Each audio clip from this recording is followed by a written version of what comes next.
Okay. Over. ఓం శుక్లాంబరధరం విష్ణుం శశివర్ణం చతుర్భుజం ప్రసన్నవదనం ధ్యాయేత్ సర్వవిఘ్నోపశాంతయే.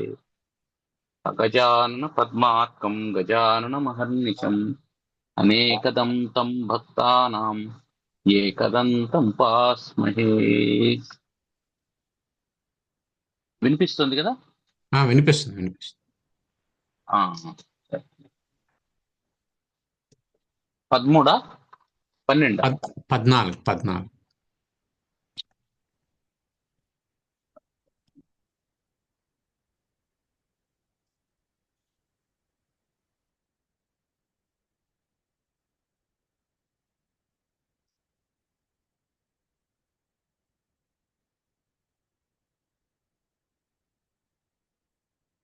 చాణక్యుల వారు ఇది వరకు ఏ రోజును కూడా అధ్యయనం లేకుండా ముగించకూడదని ఒక హెచ్చరిక చేశారు. ఆ తర్వాత ఏం చెప్తున్నాడంటే, మన శరీరాన్ని బాధ పెట్టేటువంటి విషయాల గురించి కొన్నిటిని చెప్తూ ఉన్నాం. కాంతా వియోగ, కాంతా వియోగః, స్వజనాపమాన, స్వజనాపమానః, రుణస్య శేష, రుణస్య శేషః, కునృపస్య సేవ, కునృపస్య సేవా, దారిద్ర్యభావో, దారిద్ర్యభావో, విముఖం విముఖం చ మిత్రం. విముఖం చ మిత్రం. సరే, టెక్స్ట్ ఇక్కడ తేడా ఉంది.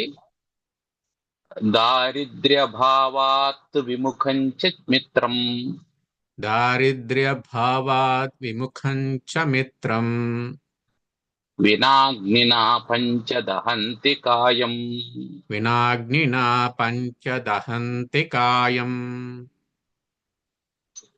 వినా అగ్నినా, అగ్ని లేకుండా, పంచ 5, కాయం దహంతి, కాయాన్ని అంటే శరీరాన్ని దహిస్తూ ఉన్నవి.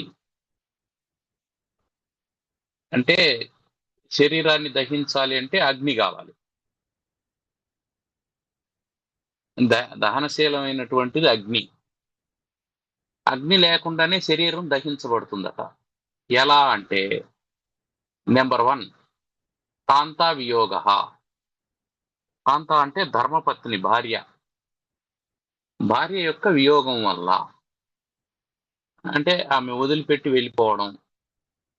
భర్తకి ఇక్కడ జనరల్ గా ఏమిటంటే, భార్యాభర్తల్లో ముందు భర్త చనిపోయినాడు అనుకున్నాం, స్త్రీ బ్రతకగలుగుతుంది. కానీ పురుషుడు బ్రతకలేడు ముందుగా స్త్రీ చనిపోతుంది. కారణం ఏంటంటే, అతని యొక్క డిపెండెంట్ నేచర్. ప్రతిదానికి ఆమె మీద ఆధారపడి బ్రతుకుతూ ఉంటాడు. నిద్ర లేచినప్పటి నుంచి ప్రతిదానికి ఆధారపడే బ్రతుకుతూ ఉంటాడు. ఉన్నట్టుండి ఎప్పుడైతే ఆమె దూరం అవుతుందో, అప్పుడు ఈ ఆధారపడినటువంటి దానికి అలవాటు పడిపోయి తను స్వతంత్రంగా బ్రతకలేక రోజు రోజుకు క్షీణించిపోతాడు. అదే న్యూటన్స్ లాస్ ఆఫ్ మోషన్ లో చెప్తాడు కదా, ఎవరీ బాడీ కంటిన్యూస్ ఈ state of rest or uniform motion అని.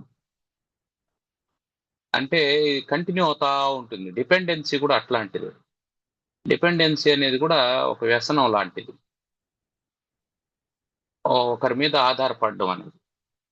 ఆ ఆధారపడడం అనేటువంటి వ్యసనం ఎప్పుడైతే ఉంటుందో, అది ఏం చేస్తుంది, మనిషిని క్షీణింపజేస్తూ ఉంటది.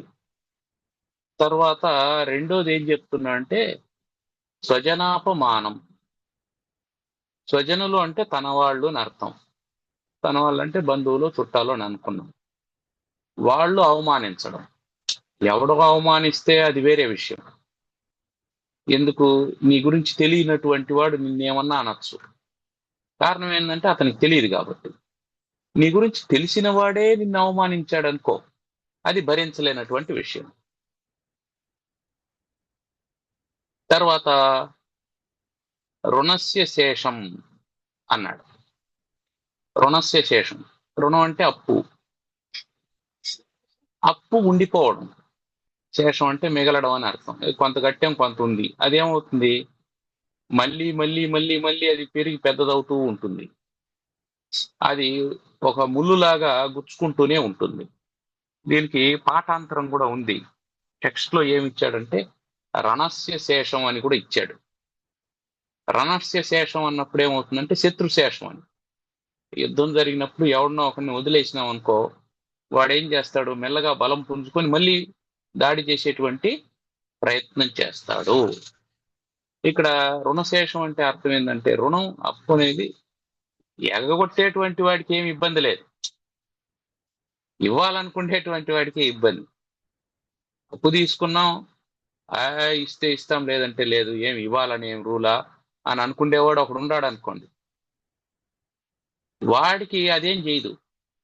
కానీ సిన్సియర్గా అరే మన అవసరం కోసం మనం తీసుకున్నాము, దాన్ని తిరిగి చెల్లించాలా అని అనుకున్నటువంటి వాడు దానికోసం కష్టపడతాడు, దాని గురించి ఆలోచన చేస్తాడు, దాన్ని ఎలాగైనా తిరిగి ఇచ్చేయాలనేటువంటి ప్రయత్నం చేస్తాడు. వాడికి నిద్ర పట్టదు, మనం డబ్బులు తిరిగి ఇవ్వకపోతే ఎట్లా అని. ఇంకా నాలుగో విషయం ఏం చెప్పినాడంటే కు నృపస్య సేవ. నృపస్య సేవ అంటే రాజుగారిని సేవించడం. కు నృపస్య సేవ అంటే చెడ్డవాడైన రాజును సేవించడం. చెడ్డవాడైన రాజు కావచ్చు, చెడ్డవాడైన బాస్ కావచ్చు, what ever it may B.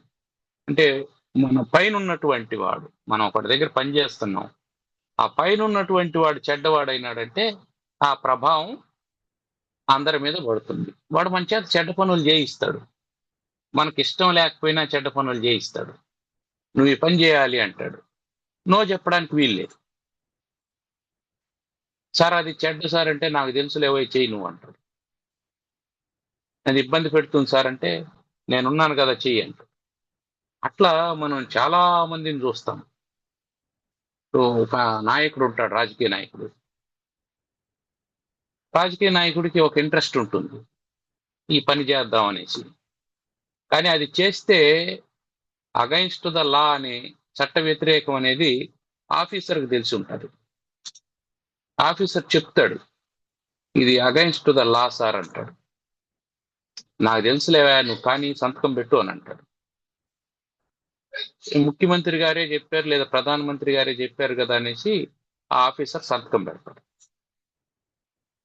కానీ విచిత్రం ఏంటంటే ముఖ్యమంత్రి మారిపోతాడు 5 ఏళ్ళ తర్వాత, కానీ సంతకం పెట్టిన ఆఫీసరు ఇంకా సర్వీస్ ఉంటుంది. మళ్ళీ ఎంక్వైరీ వచ్చింది అనుకోండి, ఈ పర్యాయం ఏం జరుగుతుంది?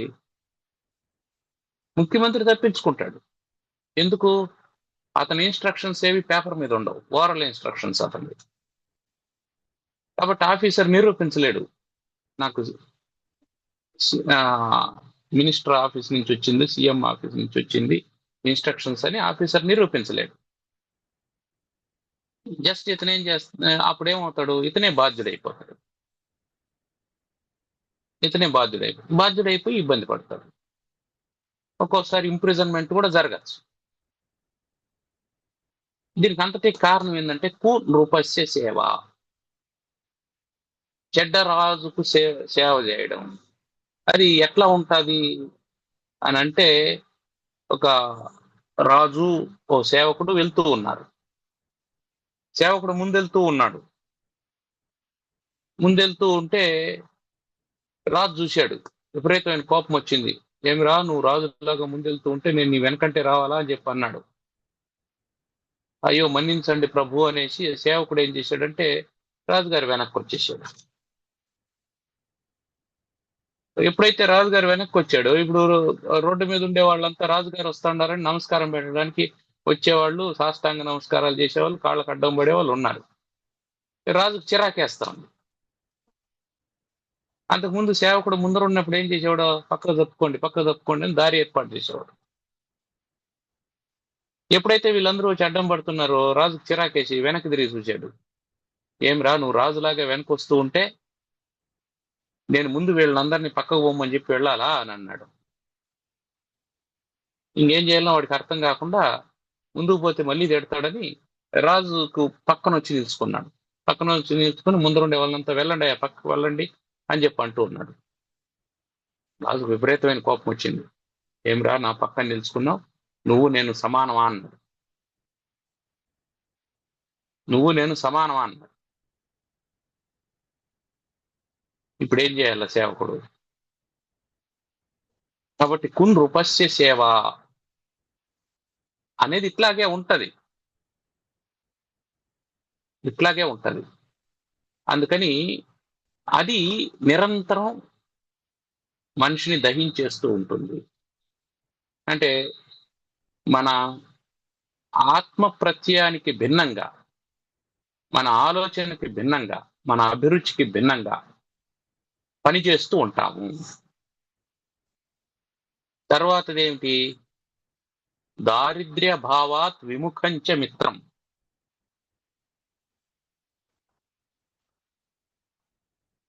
దారిద్ర్య భావాత్, దారిద్ర్యం అంటే లేమి, ధనం లేకపోవడం.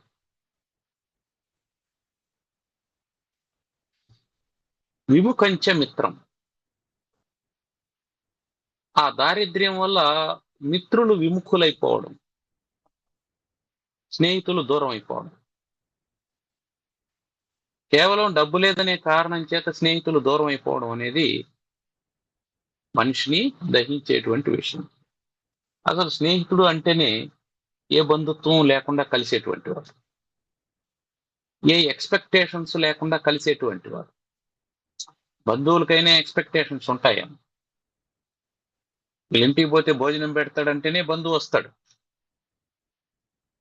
వాళ్ళ ఇంటికి పోతే కాఫీ ఇస్తాడంటేనే బంధువు వస్తాడు. లేదంటే ఏం పోతాంలే, వాళ్ళ ఇంటికి కాఫీ కూడా ఇవ్వడు అని చెప్పి బంధువు ఆగిపోతాడు. కానీ స్నేహితుడు అట్టు కాదు. వాళ్ళ ఇంటికి పోతాడు, వాళ్ళ ఇంట్లో కాఫీ ఇవ్వలేదనుకో వాడిని కూడా పిలుచుకొని పోయి వీడే కాఫీ తాపిస్తాడు.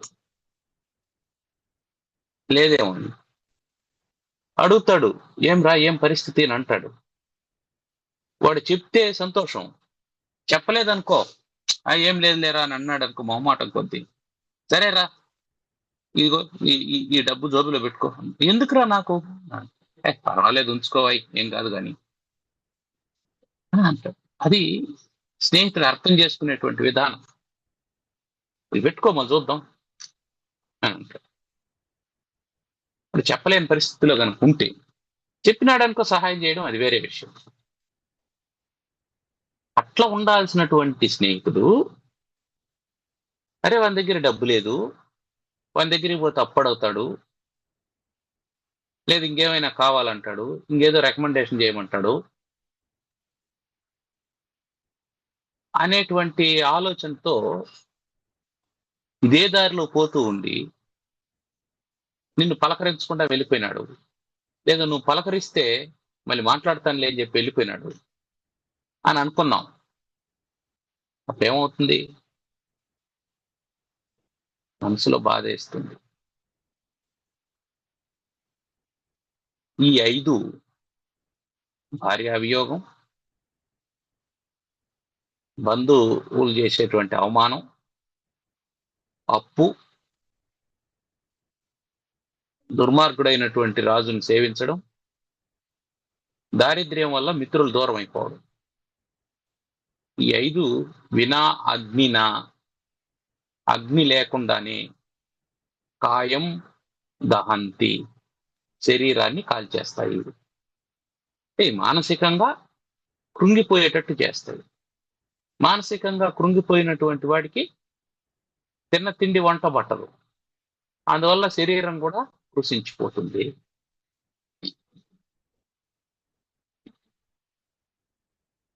కాబట్టి 5 కాంతా వియోగం, అది మన చేతిలో లేనటువంటిది. అప్పుడు ఏం చేయాలా? ఈ ఐదింటికి ఒకే ఒక పరిష్కారం ఉంటుంది. ఏం ఆ పరిష్కారం అంటే, ఈ ఐదింటికి పరిష్కారం ఏంటంటే, ఈ ఐదు ఆ ఐదింటిని నలినీదల మంబువత్, తామరాకు మీద నీటి బొట్టులాగా చూడగలగడం, అంటుకోకుండా, టచ్ మీ నాట్ అని ఉండడం. కాంతావియోగం, దీన్ని యాక్సెప్ట్ చేయాలి ఎవరైనా. ప్రేమ ఉంటుంది, కానీ అంగీకరించి తీరాల్సిందే. స్వజనావమానం, దీన్ని యాక్సెప్ట్ కాదు, అనలైజ్ చేయాలి. అనలైజ్ చేయాలి. ఏం అనలైజ్ చేయాలి? వాళ్ళు ఎందుకు అవమానించారు మనల్ని అనేది అనలైజ్ చేయాలి. దీంట్లో మన తప్పు ఉంది అని అంటే దిద్దుకోవాలి. మన తప్పేమీ లేదు, వాళ్ళు కావాలని అవమానించినారు అంటే వాళ్ళకు అవగాహన లేదు అని వదిలేయాలి. మనం దారంటే వెళ్తూ ఉంటాం, మన దారిని మనం వెళ్తూ ఉన్నాం, కుక్క మురిగింది, దాని గురించి బాధపడుతూ ఉంటామా? అంటే నేను దొంగనా, నన్ను చూసి కుక్క మొరుగుతా ఉంది అని అనుకున్నామంటే నిజంగానే బాధపడాల్సి వస్తుంది. మొరగడం దాని స్వభావం అని అనుకున్నామంటే ప్రశాంతంగా ఉంటాం. కుక్క మురిగేలోపే మనం అంటే నేను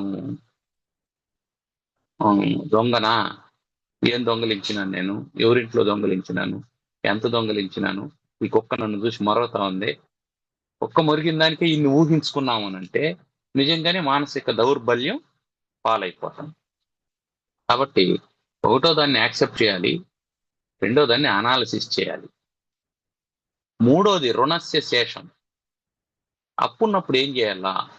దీనికి ప్లానింగ్ చేయాలి. ప్లానింగ్ చేయాలి అంటే ఆదాయం ఎంత వస్తుంది, ఖర్చు ఎంత ఉంది, దీంట్లో ఎంత కొద్దిగా అయినా మనం మిగలబెట్టగలమా, అప్పు కట్టగలమా అనేది చూసుకోవాలి. అంతేగాని ఐపీ పెట్టేద్దాం అని అనుకోకూడదు. కాబట్టి దీనికి ప్లానింగ్ అవసరం. కున్ నృపస్య సేవ, చెడ్డరాజుని సేవించడం. అవకాశం ఉంటే తప్పించుకోవాలంతే. అవకాశం ఉంటే నేను ఎందుకు అంటున్నామంటే, చాలాసార్లు ఇరుక్కుపోయిన తర్వాత మనం తప్పించుకోలేం. ఎందుకంటే చాలా విషయాలు ఏమవుతాయంటే వీడికి తెలిసి ఉంటాయి, అందువల్ల వీడు బయట పోయినాడంటే దీన్ని బయట పెడతాడని ప్రాణహాని కలిగించేటువంటి అవకాశం కూడా ఉంటుంది. అందువల్ల జాగ్రత్తగా ఉండాలి, తప్పించుకునే అవకాశాలు ఏమైనా ఉన్నాయో చూసుకోవాలి. అంటే ఇక్కడ ఏంటి? ఎస్కేప్. ఎస్కేప్. ఒకటో దానికి యాక్సెప్ట్, రెండో దానికి అనాలిసిస్, మూడో దానికి ప్లానింగ్, నాలుగో దానికి ఎస్కేప్, ఐదోది దారిద్ర్య భావాత్ విముఖంచ మిత్రం. దీనికి లీవ్, వదిలేయి, వదిలేయి. దారిద్ర్యం అంటే మళ్ళీ వస్తారు వాళ్ళు, ఏమి ఇబ్బంది లేదు. ఎప్పుడు సంపద కలిగినా అప్పుడు బంధువులు ఒత్తురు, అది ఎట్లనినని తెప్పలుగా చెరువు నిండిన కప్పలు 10,000 చేరు గద రాసుంటుంది. అంటే ఏ డబ్బు లేదని వెళ్ళిపోయినటువంటి వాడు అట్లే ఉండడు, మళ్ళీ డబ్బు వచ్చినప్పుడు వస్తాడు. డబ్బు లేనటువంటి వాడు ఎప్పుడు కూడా అట్లే ఉండడు, మనకి డబ్బు వచ్చే రోజు ఒకటి వస్తుంది. వాళ్ళు వస్తారు, వాళ్ళ గురించి నువ్వు ఆలోచన చేయదు, ఇప్పుడు దాని గురించి బాధపడదు. ఇట్లా ప్లాన్ చేసుకున్నామంటే ఇవి ఉన్నా సరే, ఇవి ఉన్నా సరే మనం ప్రశాంతంగా ఉండగలుగుతాం. కాబట్టి చాణక్యుడు చెప్పేది ఏంటంటే ఇవి లేకుండా చూసుకోవాలి. కాంతవియోగం దీన్ని మనం ఏం చేయలేమనుకోండి, మిగిలిన వాటిని జాగ్రత్తగా, మిగిలిన నాలుగింటిని అవి లేకుండా చూసుకోవాలి.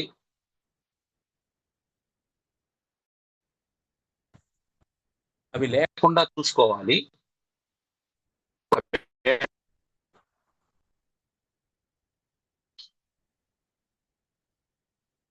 ఒకవేళ తప్పనిసరి అయిన పరిస్థితిలో అవి కలిగితే అప్పుడు ఈ విధంగా వాటిని డీల్ చేసుకోవాలి. ఈ చాణక్యుడు మనకు హెచ్చరిస్తూ ఉన్నటువంటి విషయం.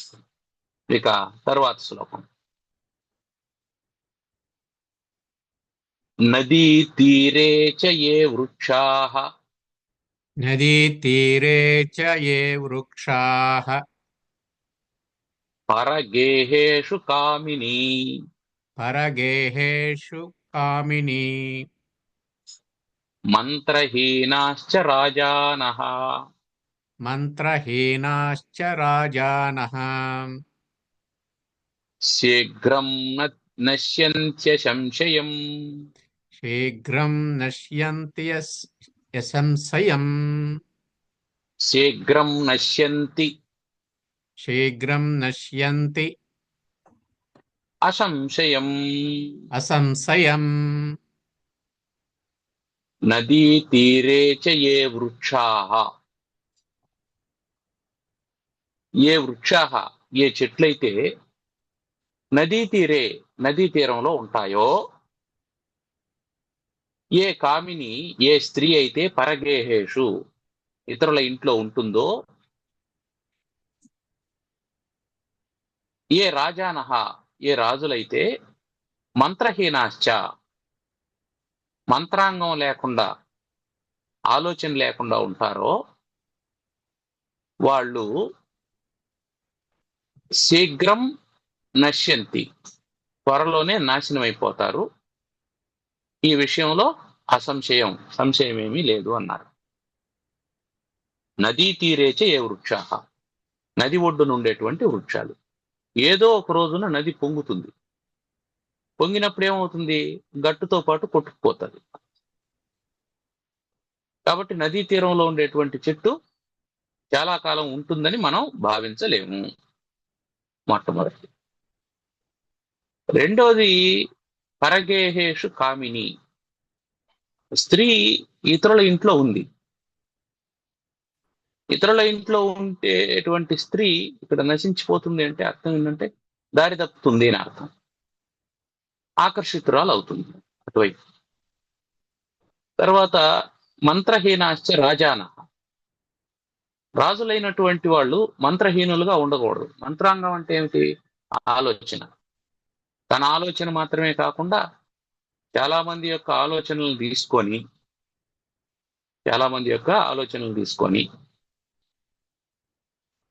ఏది శ్రేష్టమైనటువంటిదో దాన్ని ఆచరించేటువంటి విధానం రాజు ఏర్పాటు చేసుకోవాలి.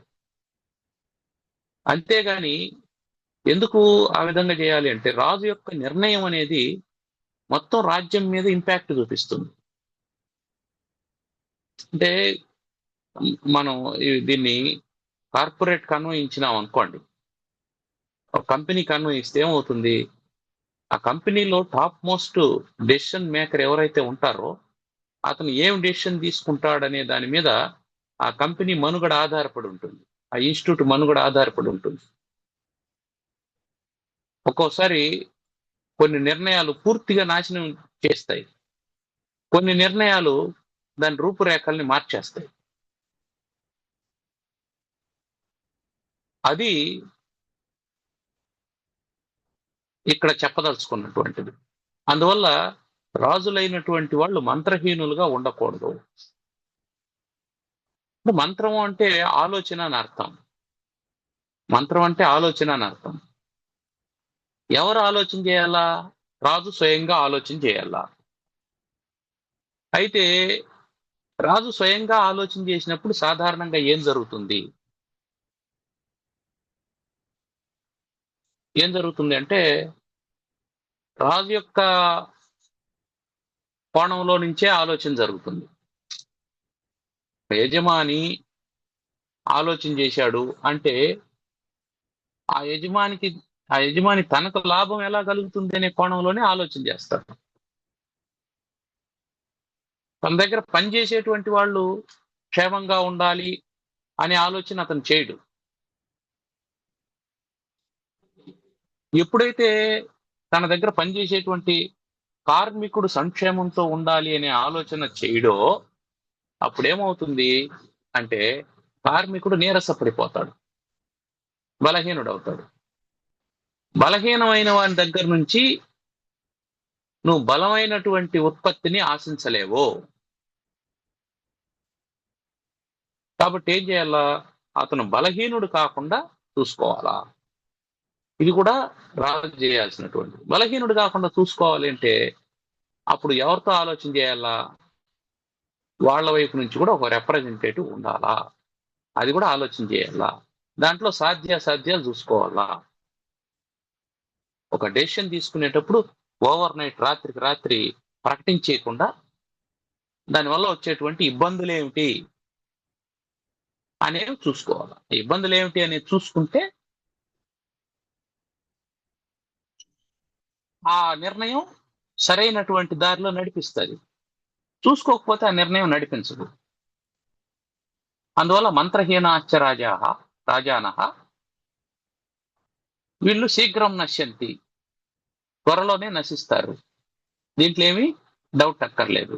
కాబట్టి నదీ తీరే ఏ వృక్షాహ, నదీ తీరంలో ఉండే వృక్షాలతో దీంతో వ్యాపారం చేయకూడదు. నదీ తీరంలో ఒకడు పంట వేసాడు, ఆ పంట మీద నేను రుణం ఇస్తానన్నాం అనుకో, అది కొట్టుకుపోయిందంటే ఏమవుతుంది? లేదా దాంతో వ్యాపారం చేస్తాం. నదీ తీరంలో ఒకడు పుచ్చకాయలు నాటాడు, అది నేను ఆ పుచ్చకాయల్ని డబ్బులు ఇచ్చి కొనుక్కుంటానని చెప్పి అతనికి అడ్వాన్స్ ఇచ్చాం. వర్షం వచ్చి మొత్తం కొట్టుకుపోయింది, లేదా వరదలు వచ్చి కొట్టుకుపోయాయి. అప్పుడు ఏం చేస్తాం? కాబట్టి దాంతో వ్యాపారం చేయకూడదు. దాన్ని ఆధారంగా అప్పు చేయకూడదు. రైతు ఏం చేయకూడదు? దాన్ని ఆధారంగా అప్పు చేయకూడదు. ఎందుకు? అది పోయిందంటే ఇబ్బంది మొత్తం. వ్యాపారస్తుడు ఏం చేయకూడదు? దాని మీద ఇన్వెస్ట్మెంట్ చేయకూడదు, దాని మీద పెట్టుబడి పెట్టకూడదు. ఇది చాణక్యుడు చెప్తుంది. అంటే ఏమర్థం? ఒక వ్యాపారం చేసేటప్పుడు దాని యొక్క స్థైర్యాన్ని చూసుకోవాలి, దాని యొక్క స్థిరత్వాన్ని మనం గమనించాలి. ఇది ఉంటుందా, పోతుందా, దీని మీద పెట్టచ్చునా, పెట్టకూడదా అనే ఆలోచన చేయాలి అని అక్కడ అర్థం. కాబట్టి వ్యాపారం చేసేటప్పుడు నదీ తీరంలో ఉండేటువంటి వృక్షాలు ఏ విధంగా కొట్టుకుపోతాయో అకస్మాత్తుగా, వాటికి శాశ్వతత్వం ఉండదో, అలాగే వ్యాపారం చేసేటప్పుడు దేనికైతే శాశ్వతత్వం ఉండదో దాని మీద ఇన్వెస్ట్ చేయకూడదు. టెంపరీగా ఉండేటువంటి దాని మీద అప్పటికప్పుడు ఇన్వెస్ట్ చేస్తే అప్పటికప్పుడు ఆ సరుకును తీసేసుకోవాలని అర్థం. అది ఇక్కడ చెప్పదలుచుకున్నది. తర్వాత పరగేహేషు కామిని, మన ఆడవాళ్లను ఇతరుల ఇళ్లలో ఉంచకూడదు.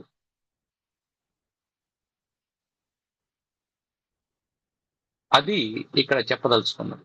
ఎందుకంటే ఏమైనా జరిగేందుకు అవకాశం ఉంటుంది. చిన్న అవమానం జరగచ్చు, దానికి వాళ్ళు ఫీల్ కావచ్చు. ఎందుకు వచ్చిన గొడవలు అవన్నీ? ఎవరింట్లో వాళ్ళు ఉండడం శ్రేష్టం. తిన్నా తినకపోయినా, సౌకర్యంగా ఉన్నా లేకపోయినా, ఉన్న దాంట్లో సర్దుకొని ఎవరింట్లో వాళ్ళు ఉండడం మంచిది. ఇక మూడోది మాత్రం మంత్రహీనాశ్చ రాజానః,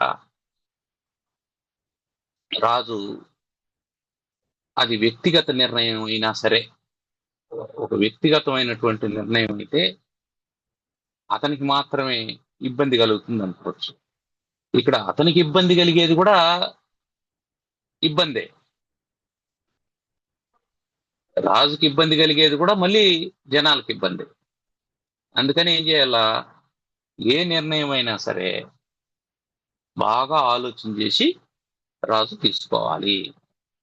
ఇలా లేకపోతే త్వరలోనే నశించిపోతారు. అంటే ఇక్కడ ఏం చెప్తున్నాడు? Decision making. ఒకటి, నిర్ణయం తీసుకోకపోతే చాలా పనులు జరగవు. ఇప్పుడు చాలా పనులు జరగకుండా పెండింగ్ పడడానికి కారణం ఏంటంటే ఏ నిర్ణయము తీసుకోకపోవడం. ఆ ఏ నిర్ణయం తీసుకోనటువంటి కారణం చాలా పెండింగ్ ఉంటాయి.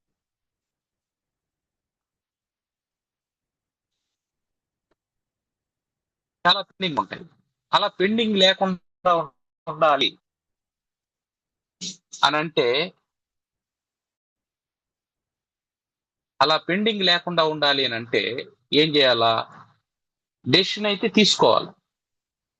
రైట్ టైంలో డెసిషన్ తీసుకోవాలా. రైట్ టైంలో డెసిషన్ తీసుకోవాలి అని అంటే అది రైట్ డెసిషన్ గా ఉండాలి. మళ్ళీ రైట్ టైంలో డెసిషన్ తీసుకోమన్నాడు కదా అనేసి డెసిషన్ తీసేసుకోకూడదు. That should be right decision. అది రైట్ డెసిషన్ అనేది ఎట్లా తెలుస్తుంది అంటే, దాని తర్వాత వచ్చేటువంటి కాన్సిక్వెన్సెస్ ని మనం అంచనా వేయగలిగితే, అంటే పర్యవసానాల గురించి ముందుగా ఆలోచించి తీసుకునేటువంటి నిర్ణయమే సరైనటువంటి నిర్ణయం అవుతుంది. ఇంకొకటి ఏంటంటే, ఈ పర్యవసానాలకు భయపడి నిర్ణయం తీసుకోకుండా కూడా ఉండకూడదు. అది కూడా ఒక రాంగ్ డెసిషన్ అవుతుంది. పర్యవసానాలు ఎలా ఉంటాయి అనే దాన్ని చూసుకొని ఆ పర్యవసానాలు మనం ఎదుర్కోగలము అనే ఆలోచన రాగానే, పర్యవసానాలను ఎదుర్కోగలం అనే ఆలోచన రాగానే మనం ఏం చేయాలంటే డెసిషన్ తీసుకునేయాలి. కష్టం వస్తుంది అని అనుకొని పనే మొదలు పెట్టకుండా ఉండకూడదు. కష్టం వస్తుంది, అది పనిలో అంతర్భాగంగా మనం తీసుకోవాలి. అంటే ఈ కాన్సిక్వెన్సెస్ ని ఏం చేయాలంటే డెసిషన్ లో అంతర్భాగంగా మార్చుకోవాలి.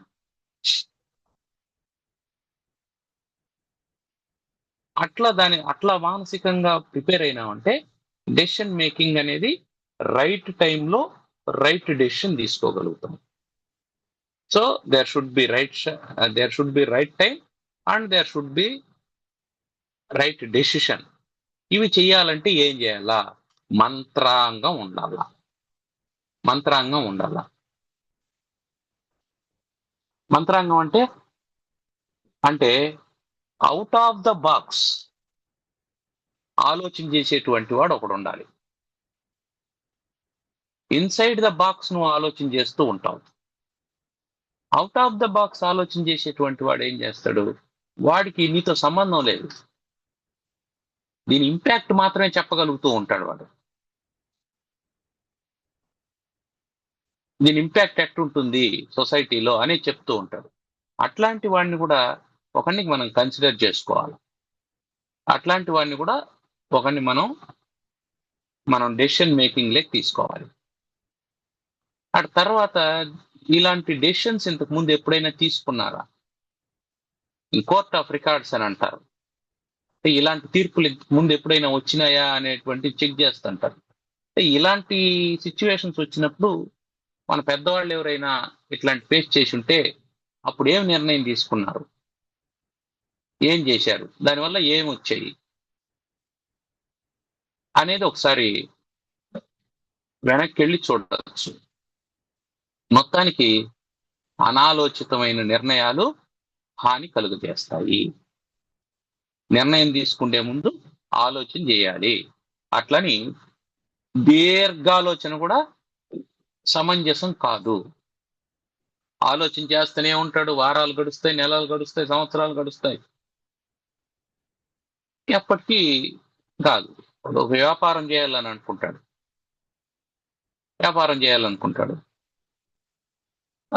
నేను ఏదైనా ఒక వ్యాపారం చేయాలనుకుంటున్నాను అని అంటాడు. ఏం వ్యాపారం అంటే ఇంకా ఏం డిసైడ్ కాలేదంటాడు. 3 నెలల తర్వాత మళ్ళీ ఏదైనా వ్యాపారం చేద్దాం అనుకుంటాను, ఏం వ్యాపారం ఇంకా డిసైడ్ కాలేదంటాడు. 6 నెలల తర్వాత ఇంకా డిసైడ్ కాలేదు, సంవత్సరం తర్వాత ఇంకా డిసైడ్ కాలేదు, 2 ఏళ్ల తర్వాత ఇంకా డిసైడ్ కాలేదు. ఎప్పుడు డిసైడ్ అవుతావు? నువ్వు చేయాలనుకున్నప్పుడు చిన్న వ్యాపారం మొదలు పెట్టినటువంటి వాడు నువ్వు డెసిషన్ తీసుకునే లోపు వాడు ఒక స్థాయికి వెళ్ళిపోతాడు. So if your decision is right, take it in the right time. If your decision is wrong, leave it in the right time. దాన్ని అది డెసిషన్ రాంగ్ అని అనిపించినప్పుడు మళ్ళీ దాని జోలికి వెళ్ళద్దు, ఇప్పుడే తీసేయదాన్ని పక్కకి. దీన్ని ఏమంటారంటే మినిమైజింగ్ ద లాస్ అంటారు. మినిమైజింగ్ ద లాస్ అంటే ఈ నిర్ణయం వల్ల నిర్ణయం తీసేసుకున్నాం, తెలుసో తెలియకో ఆవేశపడో ఆత్రపడో నిర్ణయం తీసేసుకున్నాం. నిర్ణయం తీసేసుకున్నాము, లాస్ స్టార్ట్ అయింది. ఇప్పుడు ఏం చేయాలా? వెంటనే ఆ నిర్ణయాన్ని వెనక్కి తీసుకోవాలా. దానివల్ల ఏమవుతుందంటే మినిమైజింగ్ ద లాస్.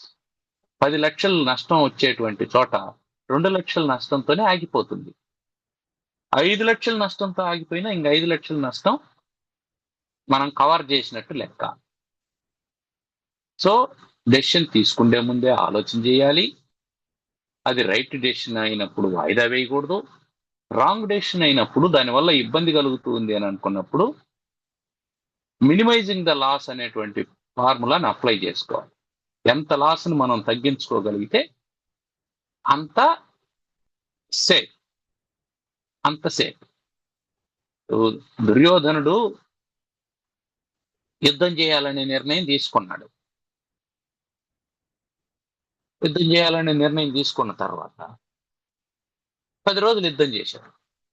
భీష్ముడు చచ్చిపోయినాడు. భీష్ముడు లాంటి వాడిని పోగొట్టుకున్నామే, ఇక్కడికైనా ఆపేద్దాం అని అనుకొని ఉన్నాడు అనుకోండి.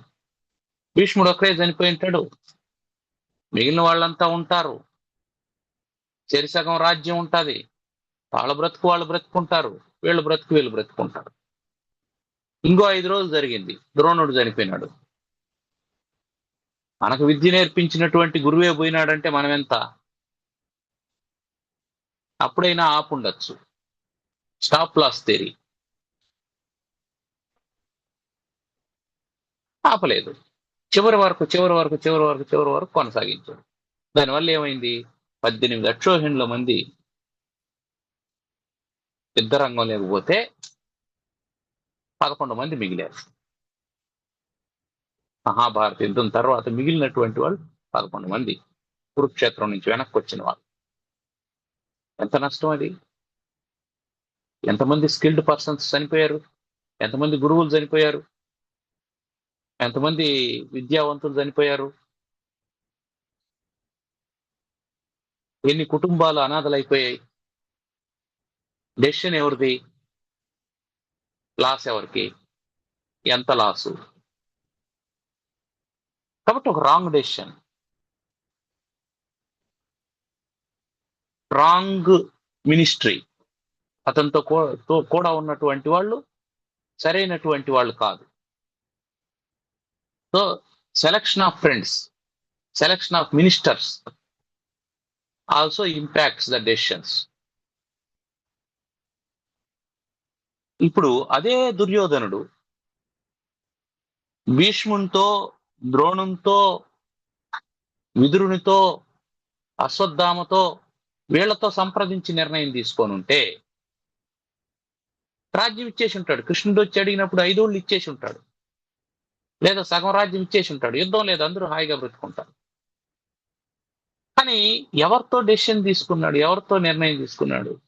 శకుని, కర్ణుడు, దుశ్శాసనుడు. ఎవరు వాళ్ళు? వాళ్ళు ఎవరంటే ఇతను ఏం చెప్తే దానికి తానా తందానా అనేవాళ్ళు. వీళ్ళతో చాలా జాగ్రత్తగా ఉండాలి. మనం చెప్పిందంతా బాగుంది అనేటువంటి వాళ్ళు మన శ్రేయోభిలాషులు కాదు. మనం చెప్పిన దాంట్లో తప్పులు ఏమైనా ఉంది అని చెప్పేటువంటి వాళ్ళే మన శ్రేయోభిలాషులు. సో మన శ్రేయోభిలాష ఎట్లుండాలి అంటే అద్దంలాగా ఉండాలి. మన ముఖాన్ని ప్రస్ఫుటంగా చూపించేవాడుగా ఉండాలి. మన ముఖాన్ని వేరే రకంగా చూపించేటువంటి వాడు కుదరదు. నేను అద్దం ముందర పోయి నిలబడ్డాను, నాకు గడ్డం ఉంది, నా అద్దం నన్ను నీట్గా షేవ్ చేసుకొని ఉన్నట్టు, నా వెంట్రుకలన్నీ ట్రిమ్ చేసుకొని ఉన్నట్టు చూపించింది అనుకోండి, అది అందంగా ఉండొచ్చు,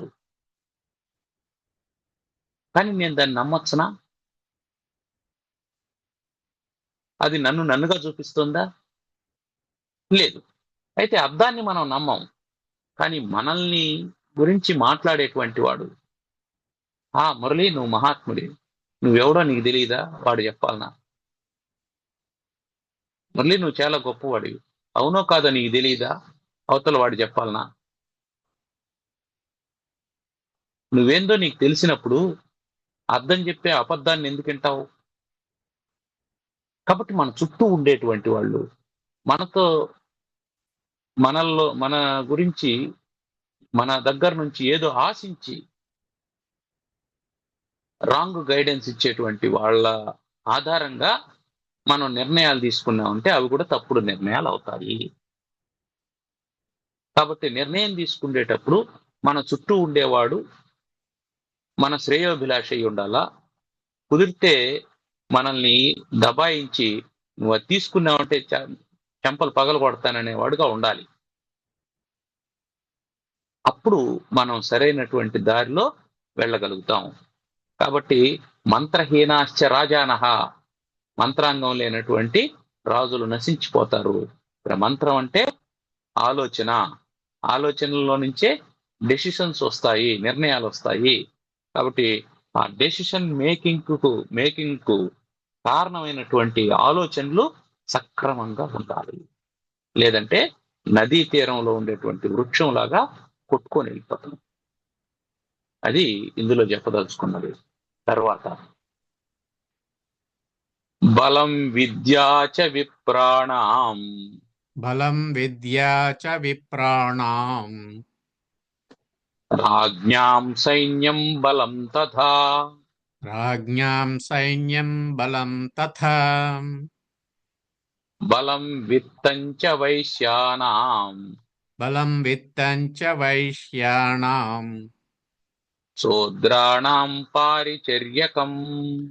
శూద్రాణాం పారిచర్యకం. ఇక్కడ మనం జాగ్రత్తగా డీల్ చేయాల్సినటువంటి శ్లోకం ఇది. ఇక్కడ బ్రాహ్మణ, క్షత్రియ, వైశ్య, శూద్ర అనే 4 విభాగాలు ఉన్నాయి. ఈ విభాగాలు దేన్ని ఆధారంగా చేసుకొని చేశారు అనడానికి విద్యను ఆధారంగా చేశారు అనేది మనకు ఈ శ్లోకం చెప్తుంది. విప్రుడు అంటే విద్య మీద ఆధారపడినవాడు, రాజు అంటే పరిపాలన చేసేవాడు, వైశ్యుడు అంటే వ్యాపారం చేసేవాడు, శూద్రుడు అంటే సేవ చేసేటువంటి వాడు.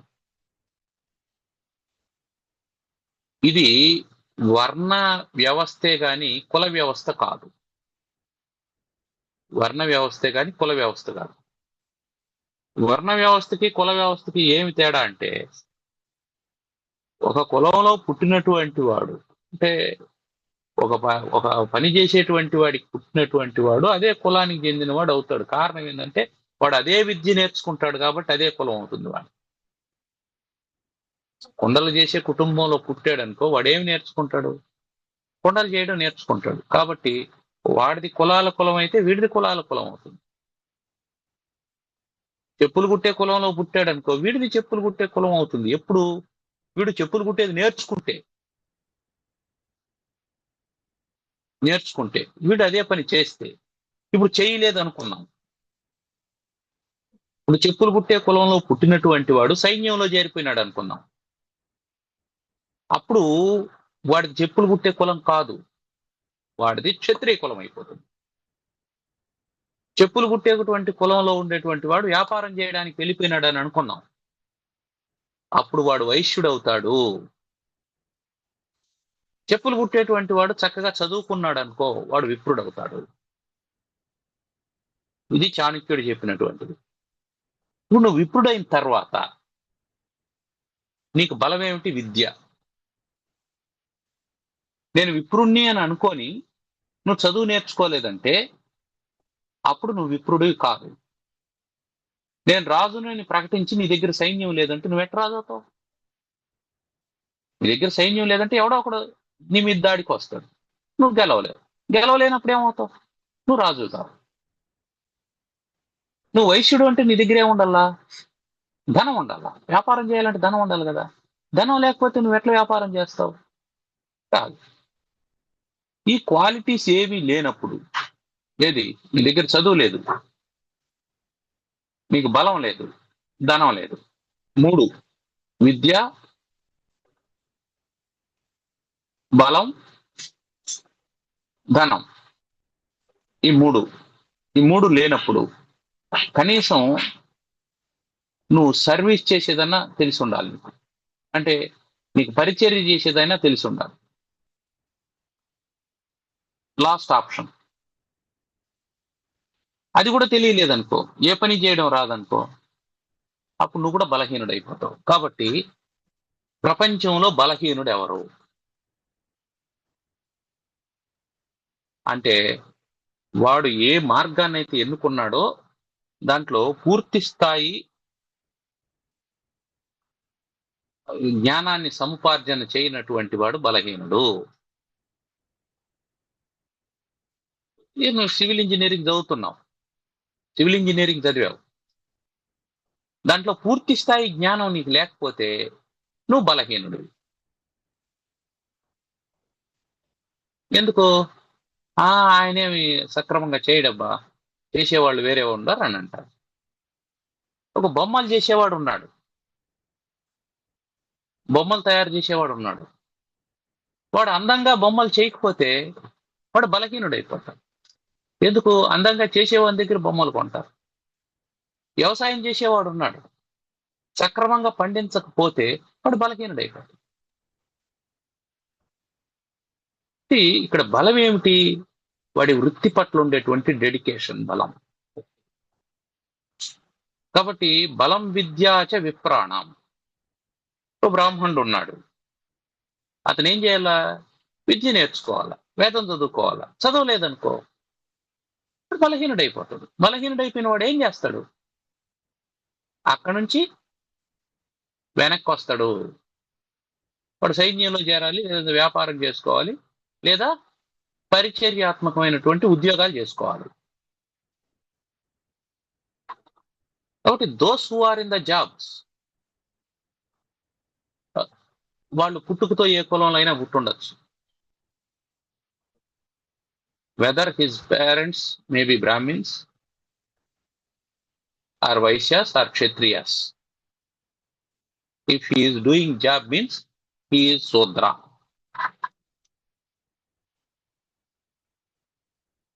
నువ్వు ఉద్యోగం చేస్తాండా అంటే శూద్రుడివి.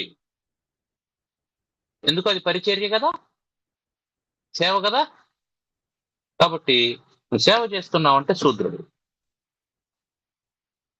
నువ్వు వ్యాపారం చేస్తున్నావంటే వైశ్యుడు, నువ్వు పరిపాలన చేస్తున్నావంటే క్షత్రియుడు, నువ్వు విద్య నేర్పుతున్నావంటే బ్రాహ్మణుడు. ఇది తేడా. కాబట్టి నువ్వు ఏం పని చేస్తాండావు అనే దాన్ని బట్టి వర్ణ వ్యవస్థ ఏర్పడుతుంది. ఇంతకు ముందే చెప్పాడు మనకు, ఏమిటంటే ప్రతిరోజు ప్రతి ఒక్కరూ ఒక శ్లోకం అయినా సరే, దాంట్లో సగం అయినా సరే, ఒక అక్షరం అయినా సరే నేర్చుకోవాలన్నాడు. ఎందుకు నేర్చుకోవాలంటే అది బలం. బలం. కాబట్టి విద్యావంతునికి బలం ఏమిటంటే ప్రతిరోజు చదువుకోవడం బలం. ఎప్పుడో 90లో చదివామండి, ఆ తర్వాత మళ్ళీ పుస్తకం ముట్టుకోలేదు. 90 సిలబస్ ఉంటుంది అట్లే. ఎన్నో మార్పులు వచ్చింది, టెక్నాలజీ మారిపోయింది, ఆర్టిఫిషియల్ ఇంటెలిజెన్స్ వరకు వచ్చేసాం. నాకు అవేవి తెలియదంటే నువ్వు ఇల్లిటరేట్.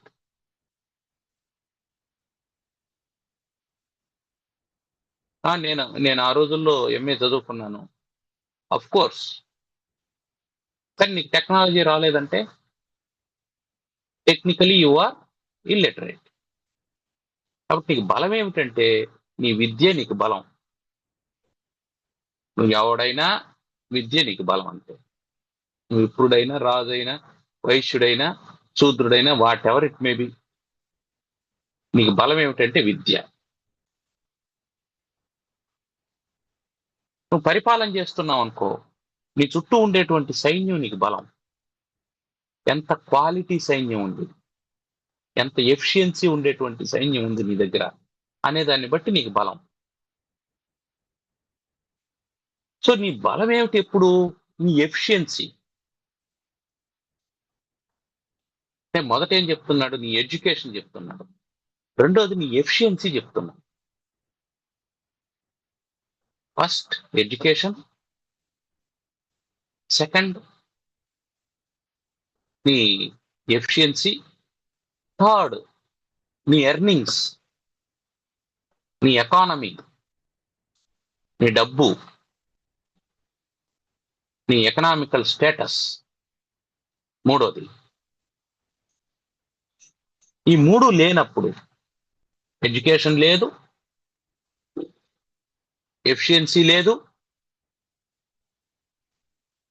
ఎకనామిక్ గా కూడా నువ్వు వీక్, ఎర్నింగ్స్ కూడా లేవు.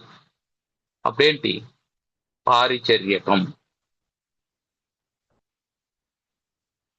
అట్లీస్ట్ నువ్వు అప్పుడు సర్వీస్ చేసేదానికైనా నువ్వు సిద్ధపడాలి.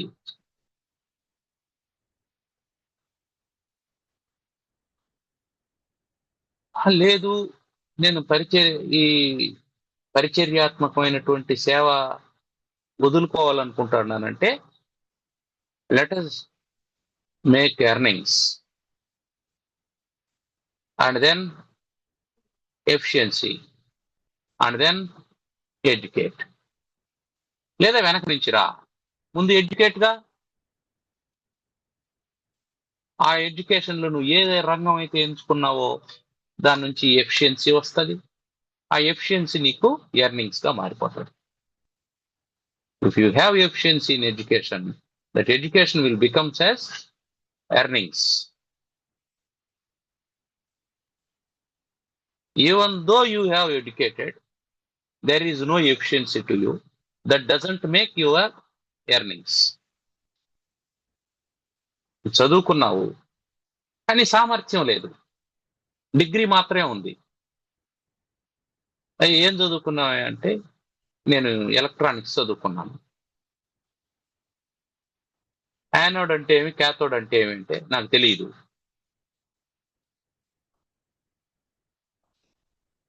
అయిపోయింది, ఎఫిషియన్సీ లేదు. అప్పుడు ఆ ఎడ్యుకేషన్, ఆ సర్టిఫికెట్ నీకు ఎందుకు ఉపయోగపడుతుంది? అది ఎర్నింగ్స్ గా ఎలా కన్వర్ట్ అవుతుంది? కాదు. కాబట్టి ఈ వర్ణ వ్యవస్థను పక్కన పెట్టే, అది అవుట్డేటెడ్, దాంతో పని లేదు. కానీ దాంట్లో చెప్పదలుచుకున్నటువంటి విషయం ఏంటంటే, నువ్వు విద్య నేర్చుకో, అది బలంగా నేర్చుకో, స్ట్రాంగ్ గా ఉండాలి విద్య, పిన్ టు పిన్ నేర్చుకో. నెక్స్ట్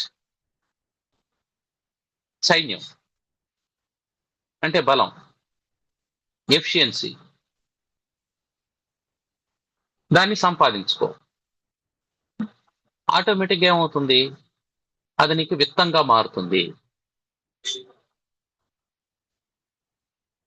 ఇవేమీ లేనప్పుడు మానసికంగా సంసిద్ధుడిగా, దేనికి?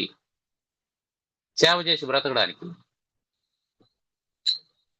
నేను ఎందుకు సేవ చేయాలి అని అంటే, నీకు ఎర్నింగ్స్ లేవు కాబట్టి. ఎందుకు ఎర్నింగ్స్ లేవు? ఎఫిషియన్సీ లేదు కాబట్టి. ఎందుకు ఎఫిషియన్సీ లేదు? ఎడ్యుకేషన్ లేదు కాబట్టి. ఇది మనకు చాణక్యులు వారు చెప్పాలనుకున్నారు. అంటే ఈ చాతుర్వర్ణ వ్యవస్థ అనేది ఆ రోజుల్లో బలంగా ఉంది. ఆ రోజుల్లో ఇంత టెక్నాలజీ లేదు, ఇన్ని అవకాశాలు లేవు కాబట్టి ఓ తండ్రి ఏ పని చేస్తే పిల్లవాడు అది చూసి నేర్చుకునేవాడు. సమాజంలో వ్యవస్థ అంతా కూడా ఇంటర్ డిపెండెంట్, పరస్పర ఆధారమైనటువంటి, అంటే ఇప్పుడు కూడా ఉందనుకోండి, అది వేరే విషయం. అప్పుడు ధనం ప్రవేశించలేదు మనుషుల మధ్యలోకి. వస్తువులు మాత్రమే ఇటు అటు మారేవి. వస్తు మార్పిడి వ్యవస్థ ఉండదు. వ్యవసాయం చేసినటువంటి వాడు తనకి నాగలు తయారు చేసి ఇచ్చినటువంటి వాడికి డబ్బులు ఇచ్చేవాడు కాదు, ధాన్యం ఇచ్చేవాడు. వాడు ఆ ధాన్యంతో బ్రతికేవాడు. ఇట్లా వస్తు మార్పిడి వ్యవస్థ ఉంది. ఇప్పుడు ఏం చేసినాం, మనం దానికి ధర నిర్ణయించినాం. ఈ నాగలు తయారు చేయడానికి ధర నిర్ణయించినాం, ఈ ధాన్యానికి ధర నిర్ణయించినాం.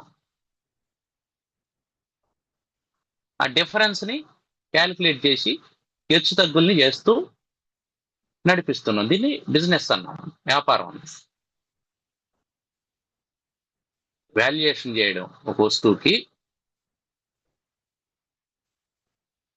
దాని ఆ డిఫరెన్స్ ని తీసుకోవడం. ఆ డిఫరెన్స్ ఒక్కోసారి ఎక్కువ ఉంటే దాన్ని లాభం అంటాం, డిఫరెన్స్ తక్కువ ఉంటే దాన్ని నష్టం అంటాం. అది వేరే విషయం. కాబట్టి వ్యవస్థ అనేది డబ్బుతో ఎప్పుడైతే ముడిపడిందో అప్పుడు వర్ణాశ్రమ వ్యవస్థకు అస్తిత్వం లేకుండా పోయింది. అది ఎక్కడుంది అంటే కేవలం అదేమిటి ఓట్లు దగ్గర ఉంది.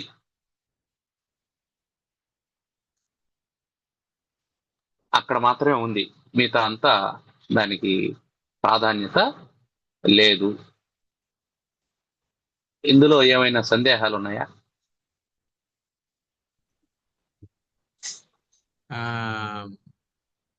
విద్య అంటే ఏ విద్య? అన్ని రకాల విద్యల? ఇక్కడ విద్య అంటే తెలుసుకోవడం అని అర్థం. అంటే ఏది తెలుసుకోవాలనుకుంటున్నామో అది. ఇప్పుడు ఒక వస్తువును తయారు చేయడం అనేది విద్య. ఆ వస్తువుని ఎంత చక్కగా తయారు చేస్తే దాని ధర అంత ఎక్కువగా ఉంటుంది. ఆ చక్కగా తయారు చేయడం అనేది ఎఫిషియన్సీ, దాని ధర అనేది ఎర్నింగ్స్. కాబట్టి ఇక్కడ విద్య అంటే ఏమిటి? పనితనం. ఈ పరావిద్య అపరావిద్యల్లో ఉండేటువంటి పరావిద్య కాదు ఇది. ఇక్కడ అపరావిద్యల గురించే మాట్లాడుతున్నాం. తర్వాత వచ్చి భార్యా వియోగంలో అప్పుడు మా భర్తని అతను డిపెండెంట్ గా అవుతాడని తెలుస్తోంది. అవును. మరి ఆ భార్య భర్తని ఇండిపెండెంట్ గా ఎందుకు మార్చదు? మారడానికి అతను ఒప్పుకోడు కాబట్టి. మారితే ఆమె కూడా సంతోషమే, ఒప్పుకోడు కదా. ఏమైనా ప్రశ్నలు ఉన్నాయండి? లేవండి, బాగా చెప్పారు. నమస్కారం. కన్క్లూడ్ చేద్దాం. ఆ. ఓం సర్వమంగళ మాంగళ్యే శివే సర్వార్థ సాధికే శరణ్యే త్ర్యంబకే గౌరీ నారాయణి నమోస్తుతే. ఓం స్వస్తి ప్రజాభ్యః పరిపాలయంతాం న్యాయేణ మార్గేణ మహీం మహీషాః గోబ్రాహ్మణేభ్యः శుభమస్తు నిత్యం. లోకాః సమస్తాః సుఖినో భవంతు. ఓం శాంతి శాంతి శాంతి. స్వస్తి. ధన్యవాదాలు. ధన్యవాదాలు.